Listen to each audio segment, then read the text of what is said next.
오늘은 로마서 8장 두 번째 시간입니다. 빚진 자의 마음을 가진 사람이 상속자가 될 수 있다라는 거예요. 그럼 내가 지금 빚을 졌는지, 만약에 빚을 졌다라고 하면 굉장히 당당할 수 있을까요? 내가 빚을 졌어요. 어떤 사람한테. 만약에 내가 지금 당당하게 산다면, 당당하게 산다라는 건 어떤 말이냐면, 어떤 사람이 잘못을 범했을 때 왜 저 사람 저럴까? 하고 정죄의 눈으로 보는 거, 이런 게 당당하다라는 거예요. 그리고 나를 대우를 잘 안 해줘. 그럼 막 성질이나 이런 거는 아직 빚진 자의 경험을 하지 못한 마음이라는 거예요. 만약에 자기가 빚진 자의 마음을 경험했다라고 하면 자기를 무시해도 그 사람의 구원을 위해서 나는 정말 아무것도 아니구나. 왜 그보다 훨씬 더 빚을 많이 진 나를 위해서 그 빚을 갚아준 분을 생각하기 때문에. 그래서 내 마음이, 제가 요즘 계속 생각하는 게 어떤 사람이, 저는 이제 회사나 사회에서는 그동안에 굉장히 대우를 받고 살고 있잖아요. 그런데 나의 자존심을 건드리면 욱하는 게 막 나오잖아요. 아, 내가 아직 빚진 자의 마음이 그런 생각이 좀 많이 들었는데, 정말 우리가 빚진 자의 마음이 어떤 건지 그걸 좀 오늘 공부하는 시간이 좀 됐으면 좋겠습니다. 우리가 얼마나 큰 빚을 지었을까요? 지금 바울 형제는 너무 큰 빚을 졌기 때문에 모든 사람이 자기를 해코지해도 그게 전혀 문제가 되지 않았어요. 너무 큰 빚을 졌기 때문에. 그게 로마서 8장 12절입니다. 그러므로 형제들아, 우리가 빚진 자로 돼 육신에게 져서 육신대로 살 것이 아니니라. 너희가 육신대로 살면 반드시 죽을 것이로되 영으로서 몸의 행실을 죽이면 살리니. 보면 빚진 자라고 하는데 자신이 얼마나 큰 빚을 탕감받았는지를 깨닫게 되면, 아는 것이 아니고 정말 깨닫게 되면 자연스럽게 육신의 요구를 강하게 저항하게 된다. 왜냐하면 나의 그 죄된 마음을, 그리고 죄를, 이걸 용서하기 위해서 얼마나 큰 희생을 치렀는지 그것을 내가 정말 경험하게 된다면 육신의 강한 요구, 그러니까 우리가 죄로 끌고 가는 육신의 요구를 저항하는 힘이 생긴다는 거예요. 더 이상 그걸 끌려가고 싶지 않은 마음, 그 마음이 우리가 절로 생기잖아요. 그래서 또한 육신에 끌려가며 괴로워하는 자들을 긍휼히 여기게 되고 이 탕감받은 기쁨을 경험했으면 좋겠다는 기도가 나오게 된다. 잘못하고 있는 사람들에게 정죄의 마음이 생기고 있다면 아직 이 빚진 자의 마음을 경험하지 못한 것이다. 그래서 우리가 정말 일을 하다 보면, 또 특히나 교회 일을 하다 보면 그런 게 많죠. 교회 일을 하는 사람들이 월급 받으면서 일하는 게 아니잖아요. 봉사 정신으로 한다 이거죠. 그런데 마음에 들지가 않아. 그럴 때 정죄하는 게 아니고 내가 무엇을 도와주면 될까? 이 마음이 나와야 된다라는 거예요. 그게 하나님께서 교회 안에 예수님의 마음을 발견하게 하기 위함이라 이거죠. 우리 마음에, 그래서 우리를 이렇게 모아놓은 거예요. 여기에서 우리가 누구를 지적하고 정죄하는 게 아니고 어떻게 하면 그걸 해결할 수 있게끔 도와줄까? 이 마음이 우리는 자리 잡아야 이 빚진 자의 마음을 우리가 경험한 자들이라는 거죠. 그래서 요한 1서 3장 1절에는 보라, 아버지께서 어떠한 사랑을 우리에게 주사 하나님의 자녀라 일컬음을 얻게 하셨는고 우리가 그러하도다. 그러므로 세상이 우리를 알지 못함은 그를 알지 못함이니라. 그래서 지금 요한 형제는 어떠한 사랑을, 이 표현을 잘 못하잖아요. 너무 큰 사랑을 주셨기 때문에. 그래서 이 어떠한 사랑인지 한번 보도록 할게요. 내 죄값을 치르기 위해서 어떠한 사랑을 우리에게 주셨는가? 누가복음 22장 44절입니다. 예수님이 괴로워 몸부림치시며 더욱 간절히 기도하시자 땀이 빗방울같이 되어 땅에 떨어졌다. 네, 예수님께서는 우리의 죄뿐만 아니고 그 중에서도 내 죄를 담당하시기 위해서 그동안에 죄가 하나도 없으신 분이 내 죄를 지금 전가받고 계세요. 전가받는데 이 죄가 얼마나 크냐면 괴로와 몸부림치셨어요. 괴로와 몸부림. 그리고 간절히 기도하면서 땀이 핏방울같이 떨어지는 그런 고통 가운데 계셨다라는 거예요. 내 죄 때문에. 그래서 한번 보겠습니다. 모든 죄에 대한 범죄의식이 그 놀라운 무게를 가지고 세상의 구세주의 거룩하신 영혼을 압박하였다. 아담의 모든 아들과 딸들이 가진 악한 생각, 악한 말, 악한 행동은 당신 자신께 징벌을 요구하였는데 이는 주님께서 인간의 대체물이 되신 까닭이다. 우리로 당신 안에서 하나님의 의가 되게 하시기 위하여 죄를 모르시는 주님께서 우리를 위하여 죄가 되셨다. 예수님께서는 정말 하얀 도화지셨습니다. 하얀 도화지. 근데 우리 죄 때문에 우리가 가진 악한 생각만 가지고도 그걸 해결해 주셔야지만 우리가 악한 생각이 안 날 거잖아요. 악한 말, 이런 하나하나가 그 하얀 도화지에 까만 점들이 생기기 시작한 거예요. 그걸 다 전가받은 거죠. 다 전가받아서 결국은 그 하얀 도화지가 까맣게 된, 그래서 죄 자체가 되셨다라는 거예요. 죄 자체가. 그 예수님을 우리가 정말 생각하고 경험했다라고 하면 우리가 얼마나 큰 빚을 졌느냐. 또한 예수님만 이렇게 고통을 당하셨느냐. 우리가 지금까지 계속 교제를 하고 있죠. 나와 아버지는 하나이니라. 이는 하나님께서 그리스도 안에 계시사 세상을 자기와 화목하게 하시며, 고린도후서 5장 19절인데 지금 하나님도 우리 죄 때문에 똑같이 고통을 당하고 계셨다라는 거예요. 이때. 그래서 우리는 예수님만 고통당하신 게 아니고 그 두 분 하나님께서 정말 엄청난 고통을 당하셨다라는 걸 우리가 생각을 해야 돼요. 또 보겠습니다. 하나님께서는 그 아들과 함께 고통을 당하셨다. 겟세마네의 고민과 갈바리의 죽음으로써 무한한 사랑의 마음을 가지신 자께서 우리의 구속의 값을 갚으셨다. 네, 우리의 죄의 구속의 값은 하나님 아버지와 아들 예수님이 고통을 당하셔야지만 이걸 해결할 수 있는 문제였다라는 거예요. 우리 죄가. 그래서 우리가 지금 생각으로라도 악한 생각을 하잖아요. 그 악한 생각 하나 때문에 이 두 분 하나님이 돌아가셔야 된다라는 거예요. 이 고통 가운데. 우리가 그렇게 생각한다면 악한 생각이 들어올 때 내가 그걸 즐길 수 있을까요? 즐길 수가 없다라는 거예요, 이게 우리한테 지금 살아서 계속해서 말씀으로 우리한테 전달해 주고 계시는 거예요. 이게 2000년 전에 일어난 사건이 아니고 매일 매순간 일어나고 있다라는 거예요. 하나님께서는 그들이 당신 안에서 행복을 발견하기 원하신다. 그분께서는 그들을 구속하기 위하여 죽으셨다. 보면 지금 두 분 하나님께서 돌아가신 이유가 뭐냐면 우리한테 행복을 주기 위해서. 정말 우리 부모가 그렇잖아요. 자식이 행복했으면 좋겠다 해서 자기 목숨까지 주는 게 부모잖아요. 지금 이렇게 두 분 하나님께서 우리한테 우리의 행복을 위해서 너무 즐겨서 그 십자가를 지셨다는 거예요. 즐겨 십자가를. 우린 이걸 우리 기억에서 항상 기억해야 되는데 자꾸만 까먹잖아요. 근데 만약에 우리가 이걸 기억한다면 우리는 오늘 결코 우리가 죄 가운데 빠지고 죄를 즐겨하지 않을 거라는 거예요. 빚진 자는 빌려준 자의 종이 된다. 내가 종의 마음을 가지고 있는지 한번 볼게요. 잠언 22장 7절에 부자는 가난한 자를 주관하고 빚진 자는 채주의 종이 되느니라. 그리고 로마서 1장 14절에는 바울 형제가 이렇게 이야기하죠. 헬라인이나 야만이나 지혜 있는 자나 어리석은 자에게 다 내가 빚진 자라. 그래서 내가 오늘 만나는 사람들이 내가 다 빚진 자예요.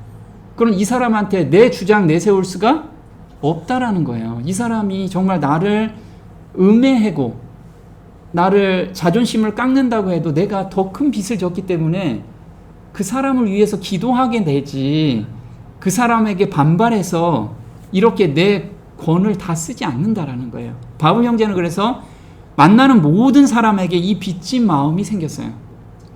자기가 정말 얼마나 큰 빚을 탕감받았는지 알았기 때문에. 그래서 고린도 전서 9장 16절에 이렇게 나오죠. 내가 복음을 전할지라도 자랑할 것이 없음은 내가 부득불할 일임이라. 만일 복음을 전하지 아니하면 내게 화가 있을 것이미로라. 그런즉 내 상이 무엇이냐? 내가 복음을 전할 때 값없이 전하고 복음으로 인하여 내게 있는 권을 다 쓰지 아니하는 이것이로라. 내가 모든 사람에게 자유하였으나 스스로 모든 사람에게 종이 된 것은 더 많은 사람을 얻고자 함이라. 네, 바울 형제는 십자가상에서 예수님이 자기 죄 때문에 또 그 안에서 하나님이 돌아가셨다라는 것, 죽으셨다는 것을 경험적으로 알게 됐어요. 그러다 보니까 모든 사람한테 이 기별을 안전할 수가 없었던 거예요. 안전하면 자기가 가만히 있을 수가 없었던 거예요. 속에서. 그래서 내가 복음을 전할지라도 자랑할 것이 없으면 내가 부득불할 일임이라. 그래서 바울은 그 당시에 굉장히 잘 나간 사람이었잖아요. 근데 거기에서 그 권을 하나도 안 썼다라는 거예요. 자기한테 주어진 권한을. 그래서 부득불한 이유가 무엇이냐면 예레미야서 20장 8절입니다. 여호와의 말씀으로 하여 내가 종일토록 치욕과 모욕거리가 됨이니이다. 내가 다시는 여호와를 선포하지 아니하며 그 이름으로 말하지 아니하리라 하면 나의 중심이 불붙는 것 같아서 골수에 사무치니 답답하여 견딜 수 없나이다. 나는 무리의 비방과 사방의 두려움을 들었나이다. 나의 친한 벗도 다 나의 타락하기를 기다리며 피차 이르기를 그가 혹시 유혹을 받으리니 우리가 그를 이기어 우리 원수를 갚자 하나이다. 네, 지금 믿음의 선진들, 바울 형제뿐만 아니고 믿음의 선진들은 다 이 마음 때문에 자기가 안 하고 싶은데 자꾸 하게 된 거예요. 어떤 마음일까요? 지금 예레미야는 이렇게 했어요. 하나님 말씀을 전하는데 종일토록 치욕과 모욕거리가 됐어요. 그래서 얻어맞기도 하고 감옥에 갇히기도 하고 그랬잖아요. 지금 우리가 말씀을 전할 때 주변의 사람들이 너 왜 이단처럼 그렇게 얘기해? 이런 이야기를 할 수도 있다는 거죠. 그런데 거기에서 좌절하지 않고 무엇이라고 이야기하냐면 내가 다시는 여호와를 선포하지 아니하며 그 이름으로 말하지 아니하리라. 왜? 내가 주변에서 그 얘기하면 나 그런 대우를 안 받아도 될 사람인데 자꾸 그 대우를 받으니까 하나님 나 이제 더 이상 하나님 말씀 전하지 않을 거예요. 이렇게 자기가 다짐하는 거예요. 다짐하는데 마음속에서 무엇이 나오냐면 이렇게 나오죠. 나의 중심이 불붙는 것 같아서 골수에 사무치니 답답하여 견딜 수가 없나이다. 왜냐하면 하나님의 그 사랑을 받으면 꽁꽁 숨길 수가 없잖아요. 숨길 수가 없어요. 우리 연애를 하면 데이트를 하죠. 데이트를 하면 주변 사람들이 아나요? 주변 사람들이 알죠. 너 무슨 좋은 일 있냐? 이런 거와 똑같은 거예요. 내가 정말 하나님의 그 사랑을 받고 있다면 그 사랑도 두 분 하나님께서 지금 십자가에 못 박히셔서 나의 죄 때문에 그리고 당신의 죄 때문에 온전히 용서하고 계신다는 것을 우리는 경험하고 있잖아요. 그럼 이 사람도 다 용서할까요? 맞아요. 이미 용서해 놓으셨다라는 거예요. 그걸 믿기만 하면 지금 하늘이 주는 평안한 가운데서 살 수 있는데 그래서 이걸 전하고 싶은 마음이 답답하여 견딜 수 없게끔 이 마음에서 우러나왔던 거예요. 그래서 이 예레미야의 마음과 같이 바울 형제도 부득불할 임이라. 그래서 바울 형제도 안 하고 싶었는데 사실 이제 자기가 막 태장에도 맞고 얻어맞기도 했는데 마음에서는 이걸 안 전하면 내가 마음에서 불이 붙기 때문에. 그럼 우리가 지금 이 불이 붙고 있느냐? 불이 붙고 있지 않은데 억지로 하면 그게 힘든 신앙생활을 한다라는 거예요. 그래서 우리는 받아야지만 전할 수 있다는 거예요. 받아야지만. 하나님의 그 사랑을 받지 않고는 절대 이렇게 전할 수 없다라는 거예요. 또 보면 권을 다 쓰지 아니하겠느냐. 이 권이 우리가 권한이에요. 권한. 내가 주어진 권한. 그래서 바울 형제는 복음을 전하면 사람들이 회심을 하고 있잖아요. 그러면은 복음을 전할 때 급여를 받으면서 할 수 있잖아요. 그게 권리라는 게 권리. 그런데 바울은 그것도 다 포기하고 자기는 자비량하고 복음을 전했다라는 거예요. 그리고 사람들이 자기를 비방해도 거기에 대응하지 않았다라는 거예요. 왜냐하면 내가 빚진 게 너무 많기 때문에. 빚진 게. 이 사람들이 꼭 복음을 접했으면 좋겠다라는 그 마음 때문에 그랬다라는 거죠. 고린도전서 9장 22절입니다. 약한 자들에게는 내가 약한 자와 같이 된 것은 약한 자들을 얻고자 함이요 여러 사람에게 내가 여러 모양이 된 것은 아무쪼록 몇몇 사람들의 구원코자 함이니 이기기를 다투는 자마다 모든 일에 절제하나니 저희는 썩을 면류관을 얻고자 하되 우리는 썩지 아니할 것을 얻고자 하노라. 네, 여기 보면 우리가 내 주변에 있는 사람이 꼭 내 마음에 드는 사람만 있나요? 대부분이 내 마음에 들지 않아. 그런데 바울 형제는 내 마음에 들지 않아도 그 사람 입장에서 생각하고 그 사람 입장에서 삶을 살았어요. 왜? 그 사람의 구원을 위해서. 그게 목적이었다라는 거예요. 그래서 여기서 보면 약한 자라고 하죠. 약한 자라는 건 믿음이 연약한 자를 너희가 봤되 그의 의심하는 바를 비판하지 말라. 자, 우리가 교제를 하다 보면 아이 그것도 몰라? 그거 이런 거야. 이렇게 이야기하면 안 된다라는 거예요. 왜냐하면 그걸 정죄의 마음으로 하는 게 아니고 이 사람을 어떻게 하면 하나님의 사랑을 알게 할까? 그 마음으로 대하게 된다면 말투가 그렇게 안 나온다라는 거예요. 근데 우리는 흔히들 믿음이 연약하고 그 다음에 깨우침이 적은 사람들, 아직 깨우치지 못한 사람들을 우리는 굉장히 무시하는 경우도 있잖아요. 정말 바울 형제는 그러지 않았다라는 거예요. 믿음이 연약한 자가 와도 그 사람이 궁금하고 정말 기초적인 이야기를 물어본다 해도 정말 친절하게 그 마음에서 우러나와서 했다라는 거예요. 복음에 대한 이해가 제한적이며 그 자체로는 전혀 문제가 없는 일로 인해 감정이 상할 수 있는 사람들을 말한다. 이게 믿음이 연약한 자라는 거예요. 그래서 우리가 복음을 전할 때 이해가 안 되는 사람은 화를 낼 수도 있다라는 거예요. 화를 낼 수도 있고 다툼을 가질 수도 있죠. 예전엔 막 그 복음 가지고 막 싸우죠. 논리적으로. 그래서 나하고 안 맞으면 언성이 자꾸만 높아져. 이게 맞고 그래서 나중엔 감정까지 상하는 그런 건데 참 어떻게 보면 그렇게 사람들한테 복음은 절대 들어갈 수가 없다라는 거예요. 최근에 저도 이제 30년 전에 그 친구를 만나서 그 친구하고 계속 이제 성경 교제를 하는데 예전에는 논리적으로 이야기를 한 거예요. 논리적으로 이렇다 저렇다. 우린 보통 논리적으로 잘 얘기하잖아요. 그런데 그동안에 계속 품성적으로만 이젠 우리가 이야기를 하게 된 거예요. 내가 하나님을 만나서 얼마나 기쁜지 그리고 내 주변 사람들이 어떻게 변화되는지. 그러니까 이 친구가 마음이 바뀌었어요. 그래서 지금 다시 정노의 계단부터 제 걸 계속 듣고 있거든요. 그래서 궁금한 거 있으면 카톡으로 주고받고 예전 같으면 논리적으로 네가 믿는 거 이렇지 요거 성경적으로는 요런 게 달라 이게 전도가 아니었다라는 거예요. 우리가 정말 이 바울 형제는 이렇게 사람들한테 접근했다라는 거예요. 자기 품성을 먼저 보여주면서 접근하는 그게 참 전도의 방법이지 않을까 생각을 합니다. 하나님의 아들이 되는 조건, 아들인지 알 수 있는 방법이 있습니다. 조건이 성립이 돼야지만 아들이라고 알 수 있겠죠. 이게 로마서 8장 14절입니다. 무릇 하나님의 영으로 인도함을 받는 그들은 곧 하나님의 아들이라. 너희는 다시 무서워하는 종의 영을 받지 아니하였고 양자의 영을 받았으므로 아바 아버지라 부르짖느니라. 성령이 친히 우리 영으로 더불어 우리가 하나님의 자녀인 것을 증거하시나니. 지금 보면 성령께서 우리가 아들인 거를 증거해 주신대요. 근데 아들이면 어떤 영을 받냐면 양자의 영을 받는다고 합니다. 그럼 하나님 앞에 내가 딱 섰을 때 두려움 가운데 있느냐 지금. 하나님 앞에 딱 섰을 때 아직 준비 안 됐어요. 하나님 저 나중에 오세요. 이런 마음을 가지고 있다면 어떤 영이에요? 종의 영이라는 거예요. 종의 영.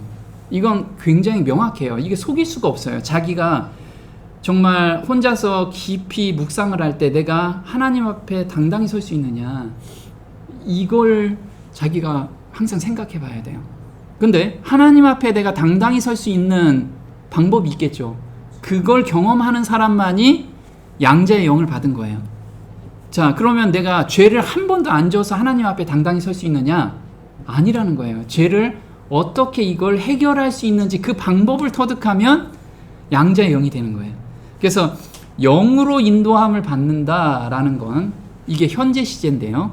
계속적인 행동을 의미한다. 성령의 인도는 순간적인 충동이 아니라 확고하고 끊임없는 감화이다. 이게 어떤 이야기죠? 우리가 흔히들 그렇죠. 내가 거듭나면 뭔가 마음에서 확 변화가 생겨서 막 뜨거운 것이 올라오고 뭔가 변화가 확 오는 거, 이런 생각을 계속 하잖아요. 물론 우리가 하나님의 사랑을 깊이 깨달을 땐 그런 경험도 해요. 그런데 매 순간 하나님하고 기도로 연결이 되어 있느냐, 내가 예수님하고 기도로 연결이 되어 있느냐, 이것이 바로 영으로 인도함을 받는다라는 거예요. 그래서 우리가 계속해서 말씀을 묵상하고 말씀대로 따라가려고 갈망하고 거기에서 넘어졌을 때 다시 일어나서 예수님의 용서의 경험을 다시 받고 이 가운데 걸어가고 있다면 우리는 영으로 인도함을 받고 있다라는 거예요. 자, 하나님의 아들이라고 하는데 이게 마태복음 5장 9절에 화평케 하는 자는 복이 있나니 저희가 하나님의 아들이라 일컬음을 받을 것이며, 그래서 지금 하나님의 아들이라는 건 나 하나님의 아들이야 라고 자기가 백날 떠들어도 아니라는 거예요. 무엇 하는 자가 하나님의 아들이래요? 화평케 하는 자래요. 근데 화평케 하다, 이건 원어로 보면 화평을 만들어가는 자를 의미한다라는 거예요. 화평을 만들어가는 자. 그러면 내가 가는 곳마다 불화가 있어요. 화평이 없고 불화가 있어 계속. 그럼 내가 하나님의 아들이 아니라는 거를 반증하는 거예요. 나는 말로는 거듭났고 나는 말로는 성화 과정에 있어요. 근데 맨날 싸워 사람들하고. 그 사람 가면은 막 골치가 아파. 그러면 나는 말로만 그거 하고 있다라는 거예요. 경험 가운데 들어가 있지 않다라는 거죠. 야고보서 3장 17절에 이렇게 나옵니다. 오직 위로부터 난 지혜는 첫째 성결하고 다음에 화평하고 관용하고 양순하며 긍휼과 선한 열매가 가득하고 편명과 거짓이 없나니 화평케 하는 자들은 화평으로 심어 의의 열매를 거두느니라. 네, 여기서 보면 위에서 난 지혜라고 이야기를 해요. 근데 여기에 앞에 뭐라고 써 있냐면 오직이라는 거예요. 이거밖에 없다라는 거예요. 근데 위에서 난 지혜는 우리가 무엇을 느끼냐면 첫 번째 성결하고 다음에 화평, 그 다음에 관용, 양순, 긍휼, 이런 마음들이 생긴다라는 거예요. 그게 위에서 온 거라는 거예요. 내 안에서 개발된 게 아니고. 그러면 화평케 하는 자들은 화평으로 심어 의의 열매를 거둔대요. 그래서 화평한 자는 이런 열매를 거둬야 돼요. 자, 회개에 합당한 열매를 맺는다라고 지금 이야기하죠. 이게 마태복음 3장 8절인데 회개에 합당한 열매가 무엇인지 한번 보겠습니다. 회개란 죄에 대한 단순한 외적 고백만이 아니라 근본적인 인격적 변화, 곧 하나님의 품성을 닮아가는 것을 의미한다. 이러한 품성의 변화들이 열매를 맺어 하나님께 영광을 돌리게 한다. 네, 자, 합당한 열매라는 게 저 회개했습니다. 거기서 멈추면 아직 회개한 경험으로 들어간 게 아니라는 거예요. 회개하고 하나님의 품성을 내 삶에서 절로 나오고 있느냐, 내가 해야지가 아니고 마음이 변화돼서 그게 나오느냐, 그게 회개에 합당한 열매를 맺고 있다라는 거예요. 야고보서 3장 14절, 만약에 회개에 합당한 열매를 맺지 않는다라는 건 내 마음속에 무엇인가 있기 때문에 그래요. 한번 보겠습니다.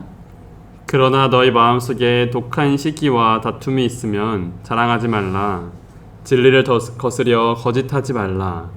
이러한 지혜는 위로부터 내려온 것이 아니요 세상적이요 정욕적이요 마귀적이니 시기와 다툼이 있는 곳에는 요란과 모든 악한 일이 있음이니라. 네, 지금 보면 지금 화평케 하지 않는 행동들, 그 밑바닥에는 무엇이 들어와 있냐면 시기와 다툼이 내 마음속에 있는 건데, 이것은 세상적이요, 정욕적이요, 마귀적이다. 이건 이 밑에서부터 올라오는 거예요. 위에서부터 내려온 게 아니고 밑에부터 올라오는 것들. 그래서 내가 지금 다툼이 있다라고 하고 사람이 꼴이 보기 싫다, 이런 건 지금 내 안에 시기심이 있거나 내 자존심이 너무 강한 거예요. 이것을 하나님께 드려야 돼요. 이게 온전히 변화되는, 근본적인 변화가 되지 않는 한은 이거는 우리가 거듭났다고 얘기할 수가 없겠죠. 자, 우리가 어린아이인지 장성한 자인지 알 수 있는 방법입니다. 이런 거 있죠. 요즘 기도했더니 응답이 바로 오는 경우가 있습니다. 그죠? 우리 어린아이들은 어때요? 자기가 배가 고프면 울죠. 그럼 부모님이 주나요? 주죠. 그리고 자기가 가지고 싶은 놀이 장난감이 있어요. 울면은 들어줘요. 그래서 거듭나서 이제 막 자리를 잡고 있는 사람들, 또는 거듭남으로 가고 있는 사람들은 하나님이 너를 보호하고 있다, 또 하나님이 존재한다라는 것을 믿게 하기 위해서 기도하면 들어주신다라는 거예요. 믿음. 자, 그리고 말씀을 깊이 연구하고 말씀을 가르치고 또 회심하는 사람도 나타나요. 이 사람은 장성한 자이죠. 그런데 여기에서 멈추면 장성한 자가 아니라는 거예요. 나는 말씀을 막 전하는데 그 사람이 거듭나고 회개까지. 사실 말씀 자체가 능력이잖아요. 말씀 자체가 제대로만 전하면 자기가 변화가 없어도 그 사람을 변화시킬 수가 있어요. 말씀 자체가. 그런데 나의 변화가 없으면 아무리 말을 잘해도 장성한 자가 아니라는 거예요. 그래서 대부분의 기도 내용은 내가 기도했더니 응답이 바로 왔어요. 이거 한번 기도의 내용을 한번 자세히 잘 보자는 거죠. 자, 대부분의 기도 내용은 자신의 어려움과 유익을 구하는 기도죠. 우리 한번 기도를 잘 생각해 보자는 거죠. 어렸을 때는 나의 요구를 많이 한다는 거예요. 요구. 그거는 어린아이라는 거야, 아직. 그럼 성장했다면 하나님의 뜻이 무엇인지, 하나님의 뜻이 이루어지길 원하나이다. 내 생각은 내려놓고 내가 힘들고 어려워도 하나님, 여기에서 하나님의 뜻이 무엇인가요? 이 하나님의 뜻을 알기를 원하는 게 기도라는 거죠. 그런데 제가 지금 나의 어려움과 나의 유익을 계속 구하고 있다라고 하면 물론 들어주셔요. 아주 악한 거 아니면 들어주시는데, 그것은 지금 어린아이의 기도라는 거예요. 또 말씀 연구도 논리적으로 정리하고 사람들을 가르치고 있다 해도 바로 여기서 멈추면 안 돼요. 자기가 변화되지 않는다면 다 어린아이라는 거예요. 어린아이. 그래서 고린도전서 13장 11절입니다. 내가 어렸을 때에는 말하는 것이 어린아이와 같고 깨닫는 것이 어린아이와 같고 생각하는 것이 어린아이와 같다가 장성한 사람이 되어서는 어린아이의 일을 버렸노라. 네, 지금 바울 형제가 그 얘기하죠. 내가 어렸을 때는 말하는 것이 어린아이 같고 깨닫는 것이 어린아이 같고 생각하는 것이 어린아이 같대요. 그래서 나는 제대로 다 깨달은 것 같은데 이게 다 어린아이의 상태에서 깨달았는데 나는 다 깨달았다고 생각한다는 거예요. 그래서 우리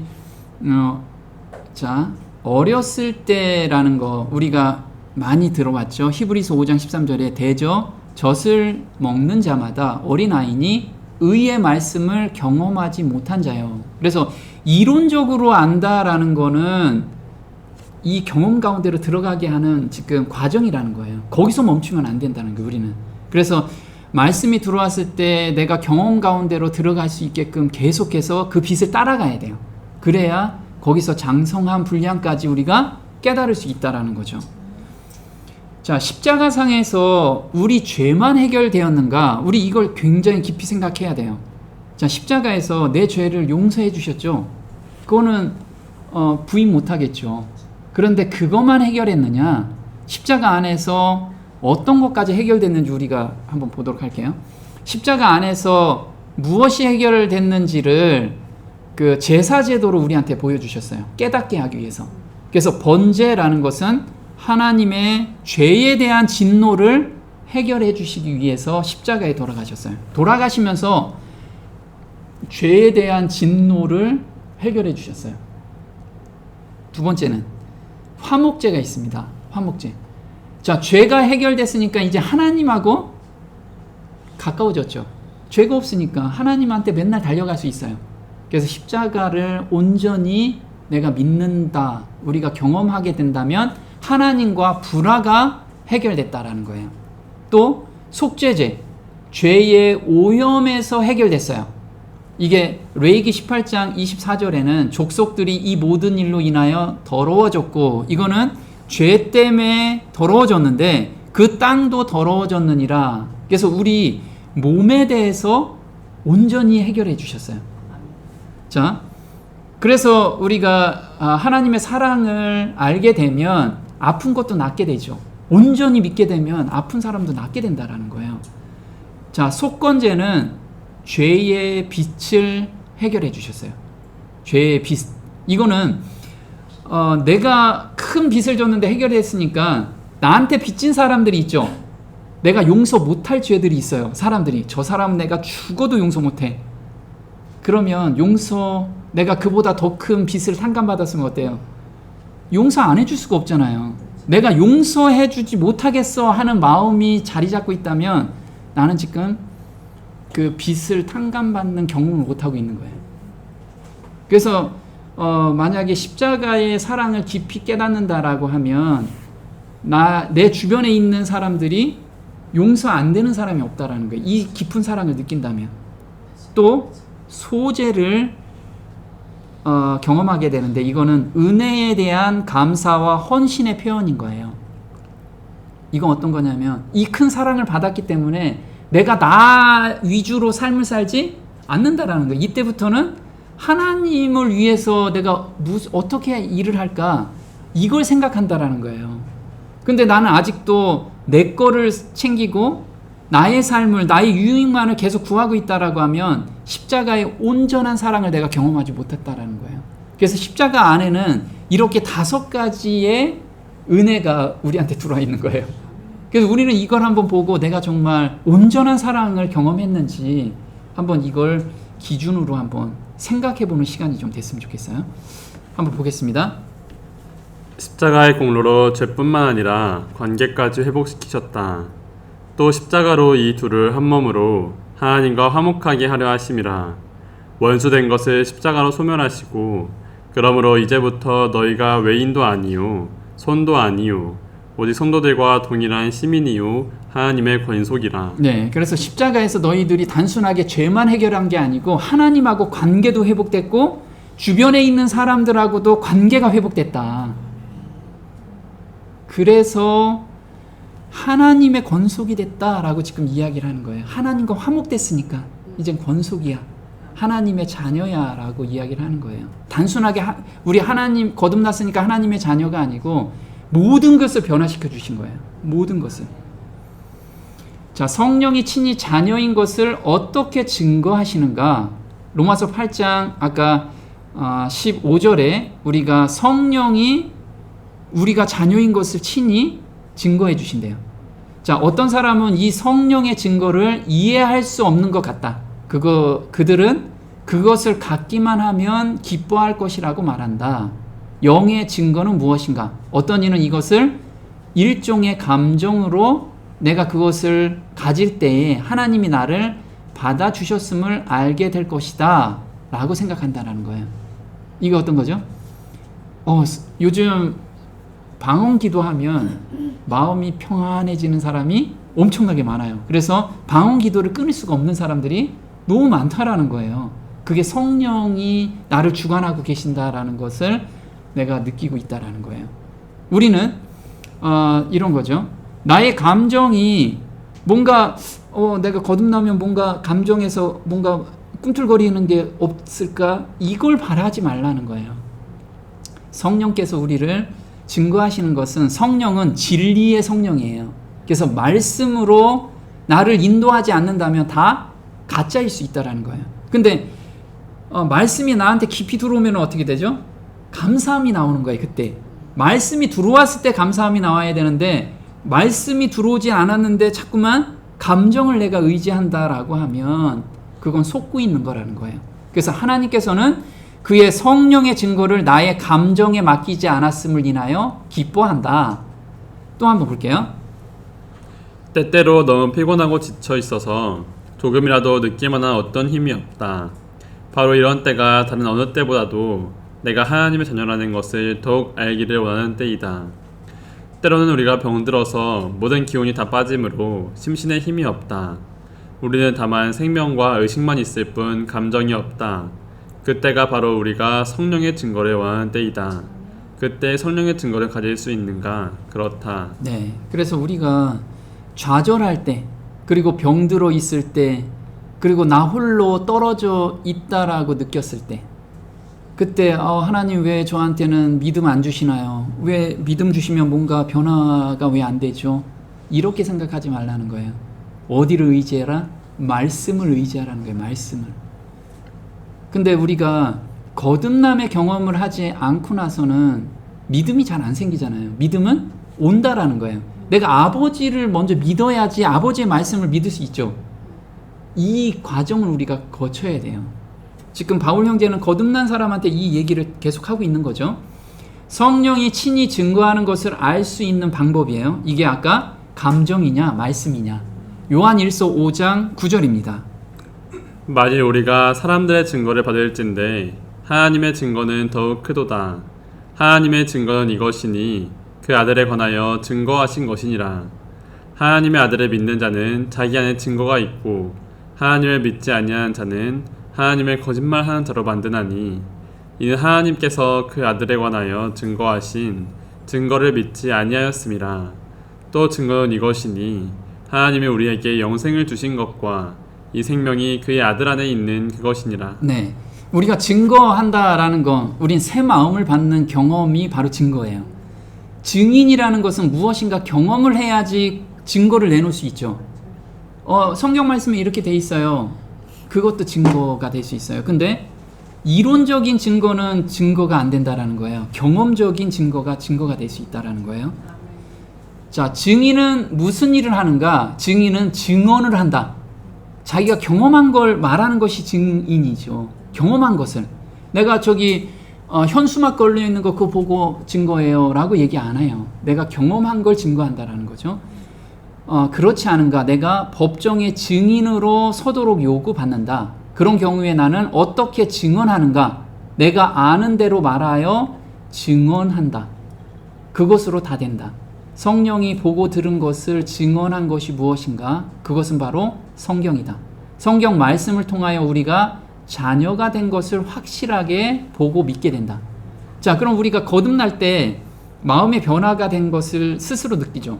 새 마음을 받는 경험들은 누구나 가져야지만 거듭난 과정까지 가기 때문에 그랬을 때 성경 말씀에서 내가 하나님의 자녀가 됐구나. 이걸 성령이 우리한테 증거해 주신다라는 거예요. 근데 성경 말씀에 뭐가 나오죠? 내가 그날 이후로는 내가 너희 안에 새 영을 주고 새 마음을 준다라고 했죠. 그걸 했을 때 우리가 그걸 증거할 수 있다는 거예요. 자, 디모데후서 3장 16절입니다. 모든 성경은 하나님의 감동으로 된 것으로 교훈과 책망과 바르게 함과 의로 교육하기에 유익하니. 네, 그래서 모든 성경은 하나님의 감동으로 돼 있어요. 그래서 우리가 말씀을 계속해서 묵상하고 상고할 때 내 마음을 후벼 파는 말씀들이 있죠. 거기에 우리가 순종하게 되는, 깨닫게 되는, 이게 우리가 증거가 되는 거예요. 자, 예언은 언제든지 사람의 뜻으로 낸 것이 아니요 오직 성령의 감동하심을 입은 사람들이 하나님께 받아 말한 것임이니라. 그래서 우리가 성경을 통해서 내가 깨달은 걸 증거할 수 있다는 거죠. 어떤 후사를 받게 되는가? 로마서 8장 17절입니다. 자녀이면 후사를 받아요. 그게 어떤 후사인지 보겠습니다. 자녀이면 또한 후사 곧 하나님의 후사요 그리스도와 함께 한 후사니 우리가 그와 함께 영광을 받기 위하여 고난도 함께 받아야 될 것이니라. 생각건대 현재의 고난은 장차 우리에게 나타날 영광과 좋게 비교할 수 없도다. 네, 지금 바울 형제는 앞으로 본인한테 주어질 영광, 이것을 3층 하늘에 가서 봤을까요? 봤어요. 보고 나서 지금 내가 이 고난당하는 건 좋게 비교할 수도 없다. 이걸 자꾸만 우리한테 써주고 있죠. 그것을 이야기하고 있는데 계시록 3장 21절에는 이기는 그에게는 내가 내 보좌에 함께 앉게 하여 주기를 내가 이기고 아버지 보좌에 함께 앉는 것 같이 하리라. 그래서 우리가 보좌에 앉게 되는 거예요. 보좌에. 우리가 보좌라고 하면 왕의 보좌라고 하죠. 거기에 우리가 앉게 된다는 거예요. 고린도전서 3장 21절입니다. 그런즉 누구든지 사람을 자랑하지 말라. 만물이 다 너희 것임이라. 세계나 생명이나 사망이나 지금 것이나 장래 것이나 다 너희의 것이요 너희는 그리스도의 것이요 그리스도는 하나님의 것이니라. 네, 지금 우리한테 주어진 게 뭐냐면 만물이 다 너희 것이래요. 세계나 생명이나 사망이나 지금 것이나 장래 것이나 다 너희 것이래. 그래서 우리 너무 째째하게 살지 말라는 거예요. 사람들한테 베푸는 거, 왜 이 모든 것이 너희 것인데 왜 째째하게 요만큼 가지고 막 이 사람들한테 베푸는 것도 궁색하고 남을 도와주는 것도 인색하게 하고 이러지 말라는 거예요. 너희한테 받은 게 얼마나 큰데 너희가 활용만 할 수 있다면 하나님께서 퍼부어 주신다라는 거예요. 한번 볼게요. 하늘의 온갖 보화가 주께서 구원하시려는 자들에게 개방되어 있다. 하나님께서는 우주의 부유함을 모으시고 무한하신 능력의 자원을 펼쳐 놓으신 다음에 그 모든 것을 그리스도의 손에 맡기시면서 이 모든 것은 다 사람을 위한 것이다. 네, 하늘의 온갖 보화들. 여기에서는 하늘은 능력이 있는 곳이에요. 사랑의 능력이 있고 온유의 능력이 있고 인내의 능력이 있어요. 그걸 우리가 원하기만 하면 다 받을 수 있다라는 거예요. 그래서 우리가 부유하다는 건 돈만 부유한 게 아니에요. 물론 이 사람이 그 돈을 하나님에 맞춰서 쓰는 사람이면 부도 채워주세요. 근데 더 큰 거, 사람들은 돈만 채워준다고 부자가 아니거든. 그 사람을 베푸는 거, 용서해 주는 거, 또 어루만져 주는 이 마음들, 이런 넉넉한 마음들이 하늘에 있는 마음이라는 거예요. 우린 기도로서 이걸 다 받아낼 수 있어. 다 쓸 수 있다라는 거예요. 이렇게 큰 걸 우리는 받고 있는 사람이라는 거죠. 자, 상속을 받게 하기 위한 훈련 과정을 지금 이 땅에서 하고 있어요. 그래서 이렇게 훈련 과정이기 때문에 우리는 지금 어려운 가운데 넉넉함을 베푸르라는 거예요. 훈련 과정이니까. 갈라디아서 4장 1절입니다. 여러분, 상속자는 모든 것의 주인이지만 어릴 때는 종이나 다름없으며 아버지가 정한 때까지는 보호자나 재산 관리인 아래에 있습니다. 네, 상속자는 모든 것의 주인이에요. 근데 우리가 아직 받을 준비가 안 돼 있어. 몽땅 주면은 엄한 데 쓰기 때문에 하나님께서는 단계별로 훈련시키고 훈련된 사람은 그만큼 더 축복을 부어주시는 거예요. 능력을 부어주시는 거. 그래서 마태복음 25장 34절 보겠습니다. 그때의 임금이 그 오른편에 있는 자들에게 이르시되 내 아버지께 복받을 자들이여 나와 창세로부터 너희를 위하여 예비된 나라를 상속하라. 임금이 대답하여 가라사대 내가 진실로 너희에게 이르노니 너희가 여기 내 형제 중에 지극히 작은 자 하나에게 한 것이 곧 내게 한 것이니라 하시고. 네, 이 땅에서 훈련하는 게 뭐냐면 지극히 작은 자, 내 주변에 있는 작은 자한테 내가 어느 정도 베풀고 있느냐, 얼만큼 마음 문을 열고 하늘에 있는 그 능력을 그 사람한테 부어주고 있느냐, 이게 훈련이라는 거예요. 그럼 이 작은 자한테 많이 퍼주고 있잖아요, 하늘 것을. 그러면 더 큰 사람을 붙여주고 또 더 큰 사람을 붙여주겠다라는 거예요. 하나님은 이게 훈련 과정이에요. 훈련. 그래서 내 자녀한테, 또 내 와이프한테, 내 남편한테, 내 주변에 있는 사람한테 내가 지금 어떻게 베풀고 있느냐, 정말 하늘의 그 능력을 베풀어주고 있느냐, 이게 지금 우리 훈련 과정이라는 거예요. 또 보겠습니다. 우리는 이 생에서 우리에게 맡겨진 얼마 안 되는 시간에 우리가 가진 재능을 최선껏 활용하여 은혜에 은혜를 더하고 능력에 능력을 더함으로 우리가 하늘의 능력의 근원을 가지고 있다는 사실을 드러내고자 노력하지 않겠는가. 그분께서 받으신 무한한 권세를 우리가 마음대로 쓸 수 있게 하셨다는 사실을 우리가 깨닫기를 바라신다. 네, 지금 보면요. 정말 이 하늘에 있는 무한한 권세예요. 권세. 무한한 능력.